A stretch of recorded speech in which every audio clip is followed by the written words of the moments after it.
Magnus Carlsen unleashed the power of the dragon against Dominguez Perez at the Linares Tournament in 2009. Back at the time, Magnus was only 19 years old and not even world champion. Look at how cute he was! I wonder how that little fellow turned out. Oh. Chess. Not even once. Magnus was playing with the black pieces, so we obviously look at this from black's perspective. Perez started with e4 and we have c5 a Sicilian as stated before. Perez played knight to f3 and we have d6, the beginning of most modern variations. We have d4, and I say this probably in every second lecture I do, but it's very important that you know this. You play c5 to prevent d4. If your opponent decides to still play d4, you of course take it. Exactly, very good. 10 points for Gryffindor. So you take it, or probably Hufflepuff. Never before have I been so offended. Perez takes back, of course. We have the knight development, the other knight also gets developed, and g6, the start of the Sicilian dragon. Perez develops his bishop, and Carlsen does the same. We have f3, the start of the Yugoslav attack. And if you want to play an extremely sharp opening that has hours on hours of theory behind it, you want to play exactly this opening. I don't know why you would want an opening with hours of theory behind it, but if you want to, that's your choice. So, we have the knight coming to c6 and the queen coming to d2, preparing to trade off this bishop. Whenever, I said this in the last video as well, whenever you have this fianchetto bishop, the dark square bishop is very, very strong, and white usually wants to get rid of it. Black usually wants to keep it. In the dragon there are a few lines, especially in the Yugoslav attack, where you actually trade it off and it's not bad at all for black. And we will see this. So we have castles, the bishop's getting developed, white's bishop as well, castles long, so this will be a very interesting game. We have opposite side castles. And Carlsen plays rook to b8, preparing to pawn storm. This is a very common plan whenever you castle on opposite sides. You usually just want to pawn storm to the enemy king, and whoever gets checkmated first loses. So like every chess game. Why are people watching this? So the bishop's going to b3, and we have knight to a5, trying to get rid of this bishop. Now Dominguez plays the bishop to h6, trying to trade it off. Sometimes when white plays this move, you want to take it, and sometimes you want your opponent to take it. In general, you want to think, is it dangerous if my opponent's queen ends up here? Because if you take, obviously the queen will take. The good thing is, now it's your move, so you sort of gain the tempo. The bad thing is, that queen looks pretty active. Now in this specific case, there are no other pieces helping the queen. The queen alone can't checkmate. So this queen isn't very dangerous right now. It could become dangerous in the future when white starts pawn storming and opens up files for the rooks. But right now, that's a problem for future me, so I don't care about that. We have b5 starting with the pawn storm and g4 doing the same. The knight takes the bishop, and we have knight takes. We keep on pushing, the knight obviously moves away, and black trades off this knight. In general, you want to keep this knight, because if white keeps pawn storming, you usually want to play h5 at some point to prevent white from advancing too far, and if g takes h, you want to take with the knight and sort of take the sting out of white's attack. Right now, because this queen is already here, you can't play h5, and you probably will never be able to do it. So you might as well trade it off, because this knight is very strong. I mean, look at all those key squares that the knight is controlling. So you trade it off, and you create a pretty weak pawn for white. We have the rook coming to b6, and if you're wondering why this rook is on b6, it defends the d6 pawn. Now you might think, dude, are you stupid? The d6 pawn isn't attacked in any way whatsoever, and it's protected by e7. Then you're right, but just bear with me, okay? We have the rook coming to the open file and putting pressure on the e-pawn, and Magnus plays the very interesting move e5. You can't really just let this stand like this, because as I said, this pawn is pretty weak, and you can't really do anything against me getting to it. Like, I will win it at some point. So Perez surprised everyone by knowing the en passant rule and taking en passant. Here it's very interesting. I would, without thinking whatsoever, take with the bishop. And the reasoning behind it is, now I have a very strong bishop. It's not strong at all, but you will see why. I have it on the open file, my king side is still intact, everything looks fine. And this shows very well how insanely sharp this position is. You might think there's not a lot going on because I haven't shown you a lot of calculations, but just look at this. If I go with the bishop there, we have the knight coming to d4, pressuring this bishop. So now I have two possibilities. I either go back where it was just before, so the bishop isn't strong anymore at all, or if I think I'm smart and I'm going into enemy territory, activating it even more, white has the crushing move, knight to f5, threatening mate in 1. If you take, I take back, and it's very hard to stop this threat of rook g1. I mean, what are you going to do against it? The computer suggests moving the king out of the way, but now I just sacrifice my rook. Rook to e7. If you take it, I play f6, and it's almost impossible to stop the mate in 1. You have to sacrifice your queen, and you're still just completely losing.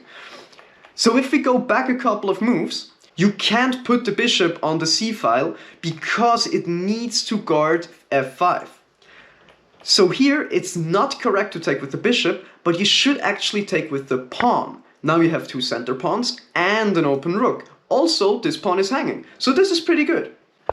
The rook obviously protects the pawn, and we have rook to f7, trying to go double up and give the rook a bit more mobility. The knight is rerouting over d2, probably trying to either get to c4 or e4, both with that's wrong, with very clear plans of attacking stuff and trying to checkmate your opponent or win a piece. So the knight is going to d2 and we play d5, stopping all of white's plans. Yeah? So this is all protected, so the knight just moves back to b3. The maneuver, however, wasn't for nothing. I think Perez obviously saw that you could just play d5, sorry, that you could just play, that you having a Biden moment again, goddamn. Come on, man. Perez obviously saw that you could just play d5, but after I played this, I created a weakness on e6. This is a backwards pawn now, which means to protect it with another pawn, you have to push it through the other pawns. So this will be a liability for black, and black and white can just start attacking it with moves like this. Now Magnus moves the queen to c7, putting it on the same file as your opponent's king, which is usually good. We have the king moving out of the way, following Van Feingold's rule, always play king b1. Whenever you castle queenside, it's a very useful move to put your king on b1.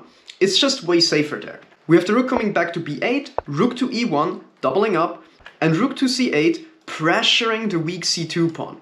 Obviously white defends this, and the queen is coming to b6, which makes not a lot of sense right now, but it's a very long-term plan. You will see it, because after white keeps pawn storming, we have d4, challenging the rook, obviously. The rook has to move, and now we have d3, opening up the queen for future checks and tactics. This is sort of a fork. Now it pressures this pawn and the rook, so we obviously have to take it. This pawn is isolated and weak, and this rook now has an open file. So the whole thing is getting pretty dangerous. We have rook takes f3. f3 was hanging for the longest time. But usually when you have this very sharp checkmating positions where both opponents have a huge attack, you don't want to bother about single pawns, you want to bother about the big picture, the checkmating attack. Now this is actually a useful move because first of all, it pressures another pawn and also it further activates the rook. You can see this queen is active as hell, this rook is just a dream, and this rook is now one of the best pieces of all. So taking on f3 now made very much sense, and delaying the move also. You could have taken it before, it wasn't a bad move, but it made more sense now. With d4 trying to cut off the queen, but Magnus just uses this to further activate the bishop with tempo on the rook. The rook has to move out of the way, obviously, and here he plays bishop to d3 check. White is trying to trade off this very strong rook, but Magnus is like, nah, first I will further activate my bishop. The king has to move out of the way, and now it's pretty weak for all sorts of back rank stuff. I mean, Magnus has all his possibilities to go on the back rank, and this king is pretty weak back there. It does not have luft, as we call it in chess. So Magnus immediately seizes the opportunity and sacrifices his queen. You weren't expecting that, admit it.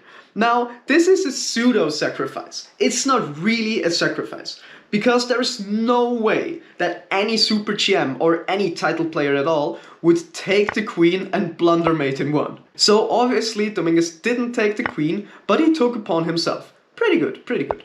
We have check, and now you have to be a bit careful. The rook moves in between, and it's still protected. Also, the queen now helps protecting the back rank. Everything's fine, but white is getting under a lot of pressure, and black is just attacking and really seizing the initiative. Magnus takes the pawn, because it's hanging, and white tries to trade off the rooks.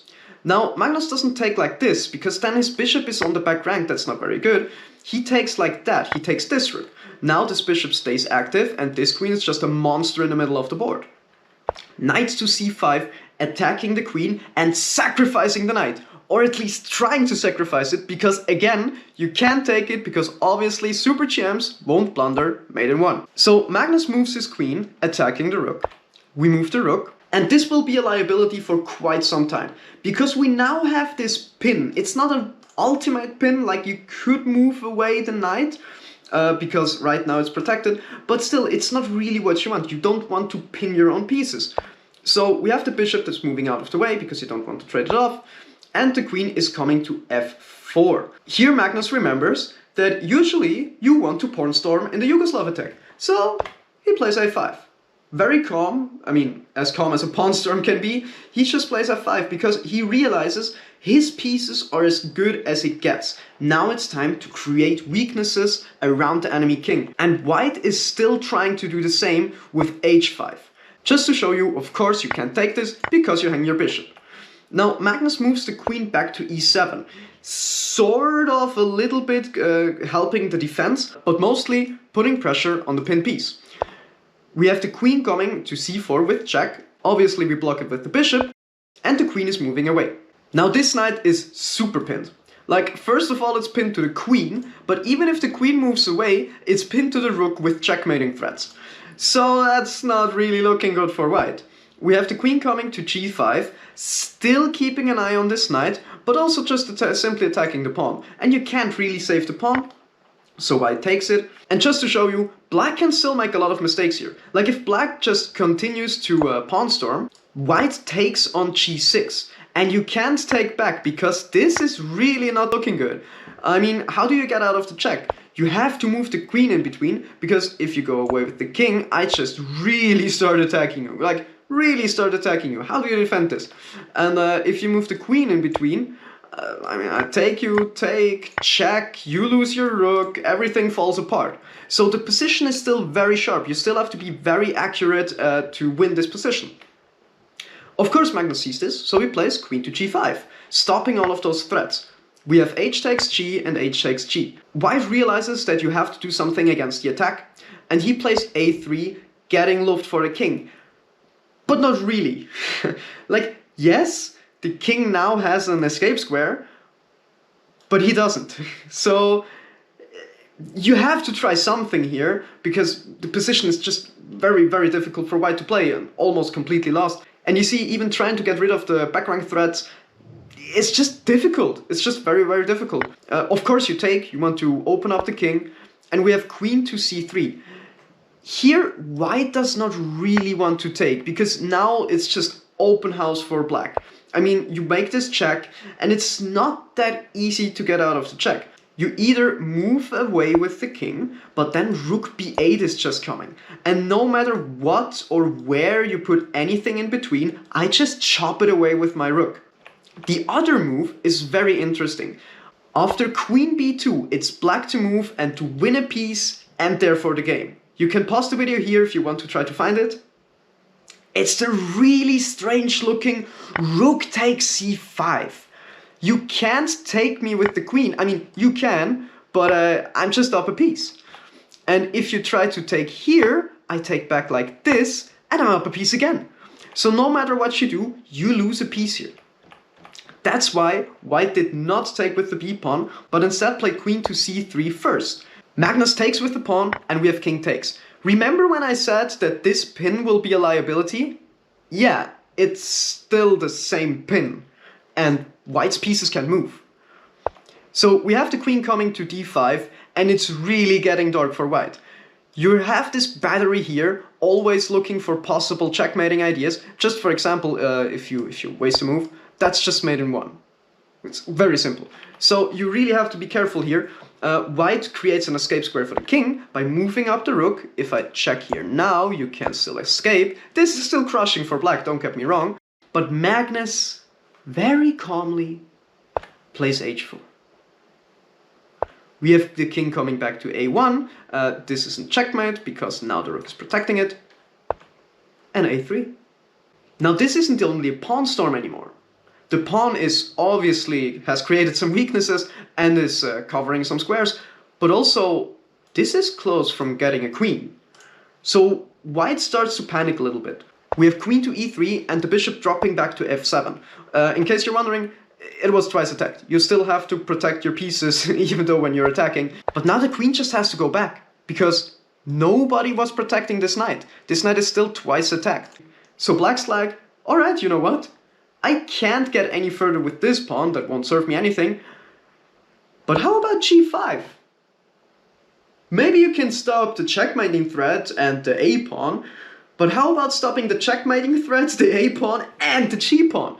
So he's just like coming from all sides with all sorts of different threats, and white is really starting to sweat here. In case you're wondering, you can't take the a3 pawn even though it's not protected, because you will lose your rook. And no, I'm not confusing things here.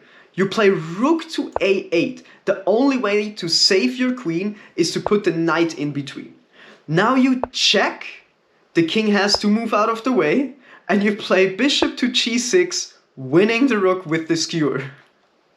I found that pretty funny, that you lose your rook here. Ah, humor. I have it too. So white sees this and plays queen to e3.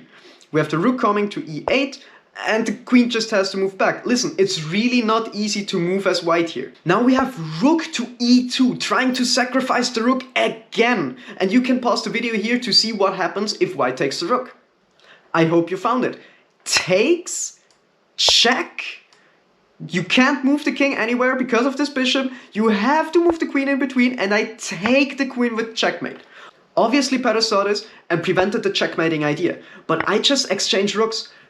Remember, when I exchange everything right now, queen for a queen, rook for a rook, and minor piece for minor piece, I will easily win this game. There's no way you can stop both pawns. So white takes, we have check, king moves out of the way, king to g7, preparing for a tactic. Yeah, bishop here, winning the queen. And here white does the ultimate mistake. He sees the tactic, and I mean, at that point you're just really fumbling, and moves away the queen to prevent this tactic. But the knight is hanging, black takes it, and white resigns. But just to show you, it wouldn't have made any difference. If you try to prevent this somehow with, let's say, king to a2, I just take it anyway, you take back, I play with check, you take, I take, and even though you win my pawn, I play g4, and you can't reach the pawn. So just to show you, if you go here, I am way too fast. I make a queen and I will checkmate you. I really hope you enjoyed the video. Leave me a like and a sub if you did, and I hopefully see you again in the next week with another video on chess or whatever.